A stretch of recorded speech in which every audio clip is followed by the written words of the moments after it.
safety and protection for passengers, and the coexistence of online hailed cars as well as taxis. Other problems also include taxi operators' efforts to enhance the online hailing services, enhancement of capacity, and the provision of point-to-point personalized transport services. These are complex problems involving a lot of parties and interests. As a result, in the past 11 years, the regulatory framework was not laid down. I agree that this problem is complex, but we must not continue to drag on our feet. The government must come up with a solution. This afternoon, the Transport and Logistics Bureau will submit a paper to the Legislative Council panel on transport. This paper will set out the legislative proposal on the regulation of online car hailing services.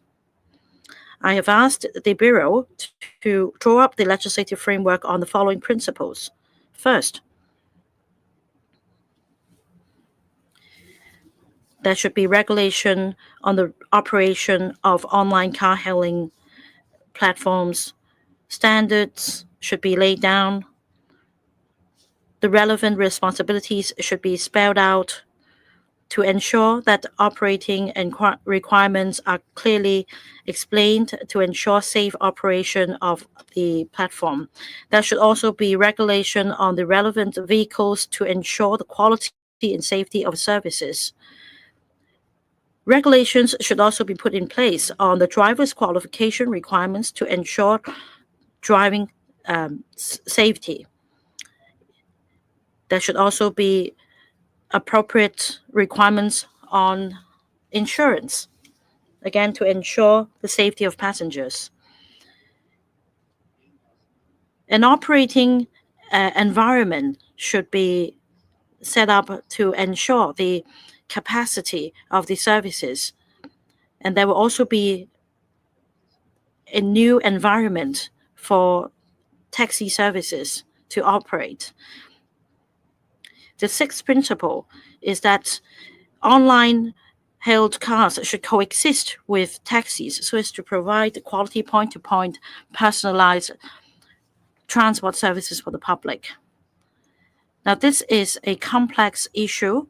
There are divergent views in the community, and yet a clear consensus has been forged, and that is online hailing services should be regulated to ensure passenger safety. That is why the Transport and Logistics Bureau should first go ahead with issues where consensus has been forged, and that the legislative framework can be established on this basis, followed by the handling of technical issues. I hope members of the panel on transport will give the government relevant views, and we will carefully consider the views. The next point is about the DSE results. Now, tomorrow, the results will be announced. I want to take this opportunity to say this to all the candidates. The conclusion of the DSE examination represents the end of the secondary school education. So it is a very meaningful event. As long as you've done your best and you've studied hard, it means that you've achieved a milestone and a major milestone in your years of education.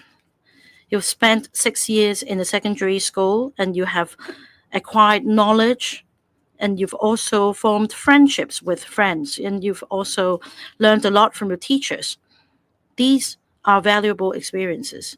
The government provides multiple pathways for DSE candidates to further their studies, including UGC-funded universities as well as self-financed institutions such as University of Applied Sciences. The government provides altogether 22,000 government-funded and self-financed full-time degree places. That's roughly half of the total number of DSE candidates this year. Apart from that, we also have full-time sub-degree courses, applied education diplomas, as well as other courses offered by the Vocational Training Council, altogether 37,000 places. Candidates may also take up other courses offered by, say, the Hotel and Tourism Institution and the Institution of Chinese Cuisine, as well as the Hong Kong Academy of Construction, etc. The DSE qualification is recognized by over 1,000 institutions around the world and in the mainland. Candidates may choose the most suitable pathway according to their aspirations and capabilities. The DSE is only one mid-stop in this lifelong journey. There are different milestones. We run a marathon and not a sprint.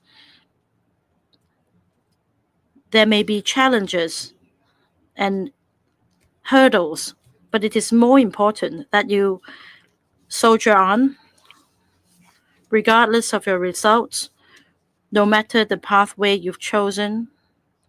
Every pathway comes with its own characteristics as well as opportunities. There are always opportunities for growth and development.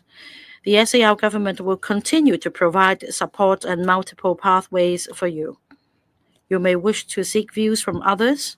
You may wish to have someone to talk to, or you may wish to seek help. Rest assured, this government and your family and your friends are always here. We can deal with problems together. Thank you. The floor is now open. If you want to ask questions, please raise your hand. And when you're called, please introduce the outlets you represent and also your name. Let's start with an English question. This lady on the right-hand side. South China Morning Post. In light of a recent saga over a HKU student being accused of using AI to generate pornographic photos of women he knew, what's the criteria and timeline for the government to decide if a legal amendment is needed to plug the loophole of AI-produced intimate images? In face of strong opposition from lawmakers, what will the government do to get the proposal to recognize same-sex partnerships in Hong Kong passed? And if the bill is vetoed, will you consider the government to have fulfilled the court's order to set up the policy, or would the government table another proposal? Thank you. Universities, in addition to imparting academic knowledge, bear the responsibility of developing students' moral character in accordance with the guiding principle of fostering and nurturing talent. Any conduct that causes harm to others may constitute a criminal offense and may also infringe individual rights and also privacy. Therefore, universities should deal with student misconduct seriously. While some misconduct may be dealt with under internal university rules, any act that may contravene the law should be reported to law enforcement agencies for action. Most of Hong Kong's existing laws are applicable to activities on the internet. These include offenses under the Crimes Ordinance concerning publication or threats to publish intimate images without consent, the offense of access to a computer with dishonest intent under the Crimes Ordinance, the Personal Privacy Data Ordinance, which criminalizes privacy violations. In April 2025, the Digital Policy Office of the government released the Government Generative Artificial Intelligence Technical and Application Guideline. It offers practical operational directives for developers, service providers, and users of generative AI systems.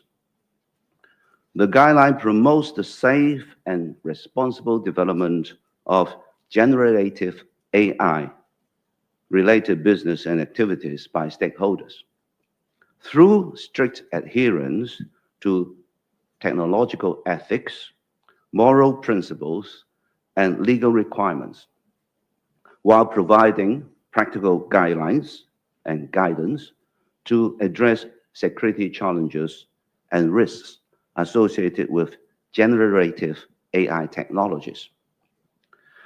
AI is an emergent technology that evolves very rapidly, with new capabilities and developments changing in a very short period of time. The government will closely monitor the situation regarding the fast development and application of AI, examine global regulatory trends, and conduct in-depth research into international best practices to see what we should do. In regard to the case you mentioned, in the case of Samjikit versus Secretary for Justice, the Court of Final Appeal ruled that the Hong Kong SAR government has a positive obligation to establish an alternative framework for legal recognition of same-sex partnerships. The decision made by the CFA is final. The Hong Kong SAR government cannot contravene the determination of the CFA and must take appropriate follow-up action. The alternative framework now proposed by CMAB, the Constitutional and Mainland Affairs Bureau, complies with the court's judgment. It was formulated by CMAB after thorough research and full consideration of legal advice. I want to emphasize the following points. First, lawful marriage in Hong Kong is between one man and one woman, monogamous and heterosexual marriage. Second, the CFA's judgment also affirms that the right to marriage protected under the Basic Law is limited to heterosexual marriage. Third, the CFA ruled that the government has a positive obligation to establish an alternative framework for legal recognition of same-sex partnerships. The CFA's ruling has the force of law and is legally binding on the government. The government must not act in violation of the court's ruling. Otherwise, it will be against the rule of law. The rule of law is the cornerstone of Hong Kong's economy, investors' confidence, and its long-established success. Violating the rule of law will mean serious consequences. Fourth, under the Basic Law, the Hong Kong SL government is responsible for proposing and introducing bills. The Legislative Council is responsible for scrutinizing, amending, and voting to pass or reject bills. The fifth point, under the Basic Law, the judiciary exercises independent adjudication power, whereas the LegCo exercises legislative power. Both of them perform their respective constitutional roles.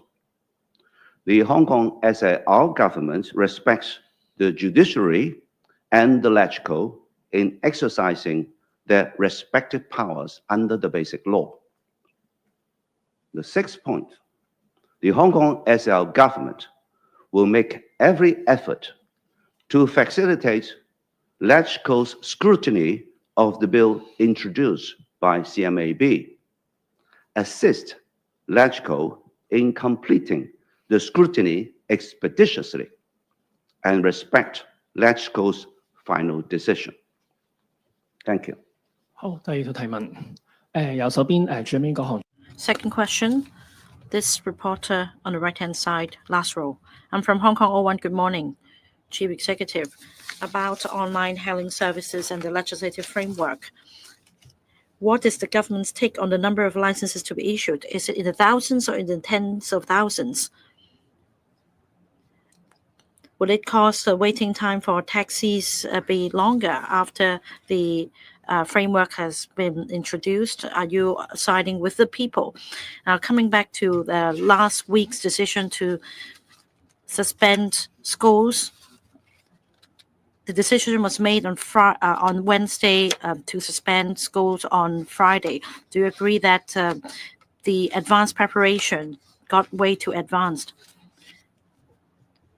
About the legislative proposal to be submitted today, in the paper submitted to the panel on transport of the Legislative Council,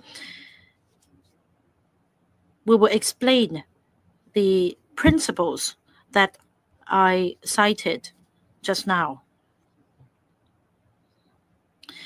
Among these principles, I've said that we will allow online hailing cars to coexist with taxis. So under this framework, apart from providing quality point-to-point personalized transport services to the public, we also need to create room that is favorable for the operation of taxis. Now, there are technical issues, including the ones you mentioned. There are divergent views in the community, and that is why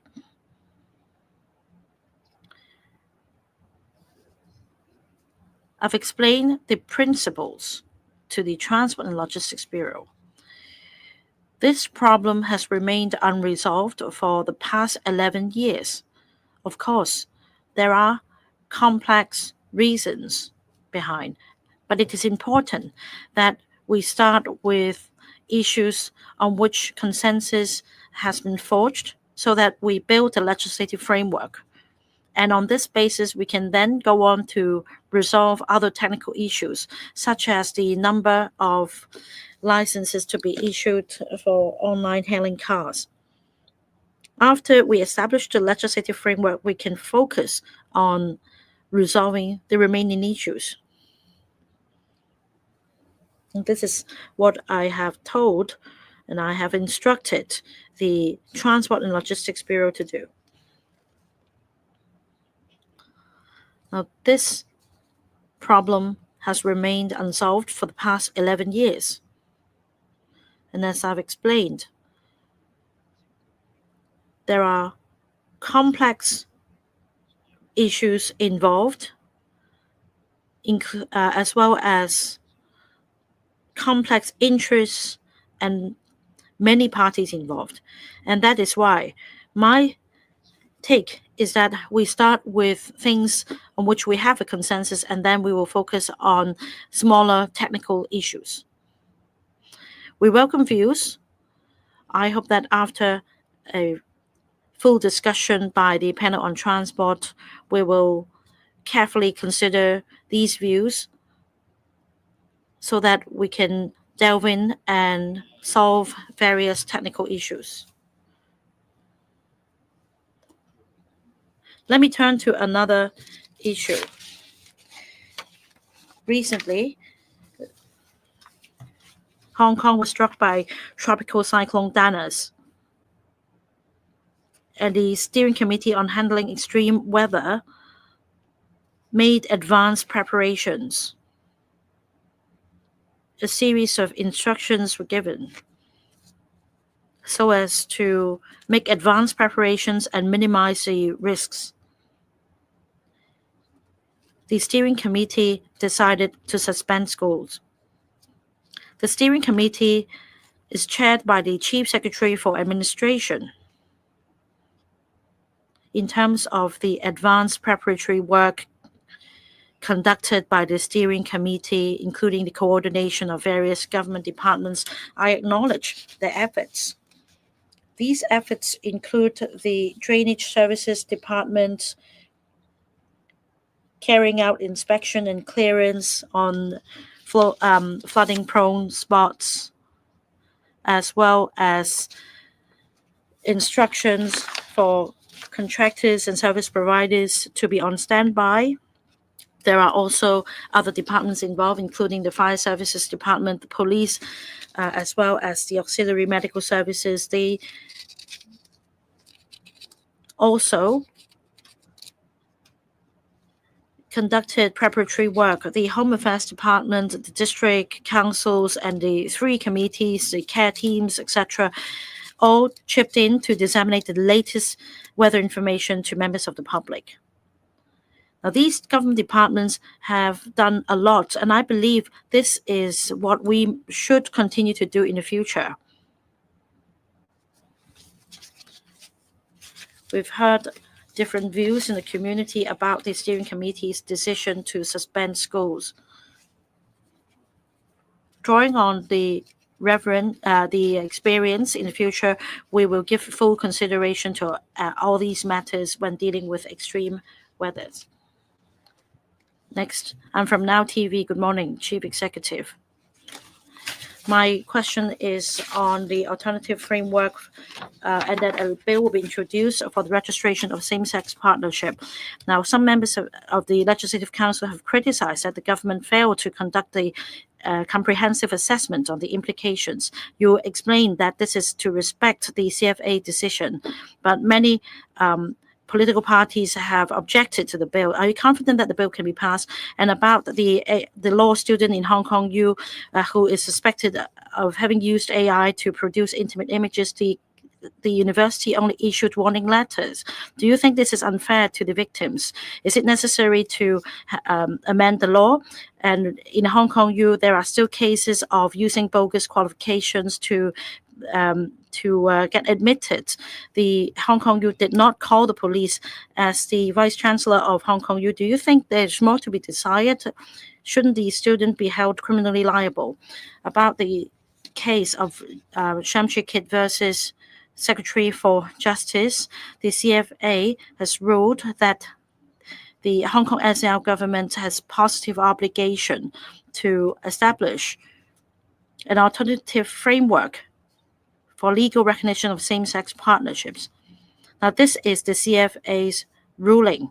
We must not go against this ruling. We must implement the decision.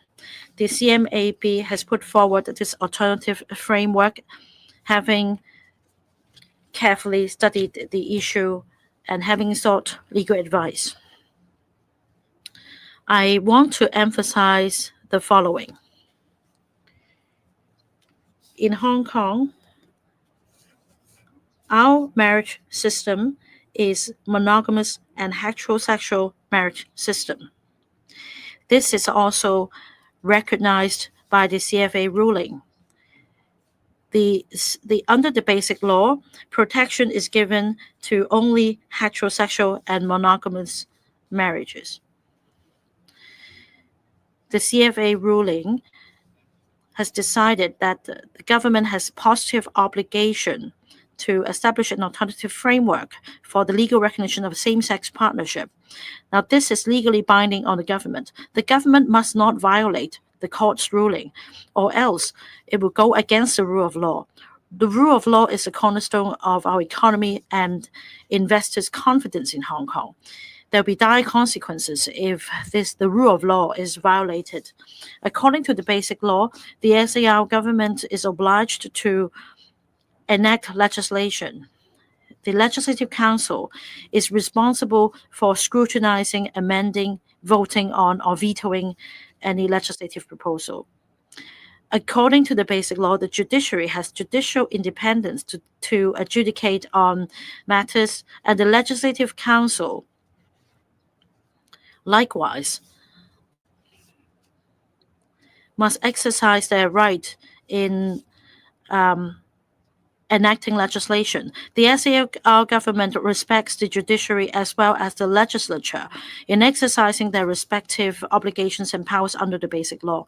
The SAR government will fully cooperate with the Legislative Council in scrutinizing the bill proposed by the CMAB so that the scrutiny can be completed as quickly as possible. And we will also respect the Legislative Council's ultimate decision. About the university student who is suspected of publishing AI-generated intimate images, I want to emphasize that the university is a place for acquiring knowledge. It is also a place for nurturing the moral values of university students. Any act that harms another person could be a criminal offense. It's also an infringement of another person's privacy and interests. The university is obliged to take this matter very seriously. In the event of misconduct, if it involves a criminal offense, the law enforcement agency should be informed. The existing legislation in principle applies to the cyber world as well, including publishing or threatening to publish intimate images without consent, or